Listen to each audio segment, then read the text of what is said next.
many of the people that I coach, they are still trying to prove something to someone from their achievement, even if that person is no longer living and they just don't realize.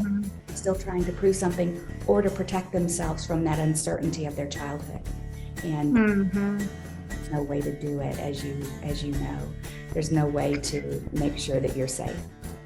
So it's really, and more talking with you, it's more about connecting really well to yourself, right? So that you know that your identity, who you are, is not what you do. It's not the label that's put on you. And, you know, I don't know if you've read the book, The Surrender Experiment with Michael Singer, or This Naked Now with Richard Rohr, but it's this idea of really understanding that you are not your thoughts, you are not your job, and to get kind of behind all of that and to start to connect with who you are on the inside so you can observe your thoughts, you can observe what you do, but who you are is very much separate from that. And it sounds like you've kind of stumbled upon a way of working with people that helps them to connect better to themselves. Yes?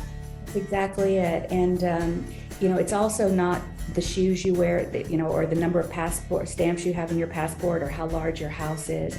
Those are the clients I get, you know.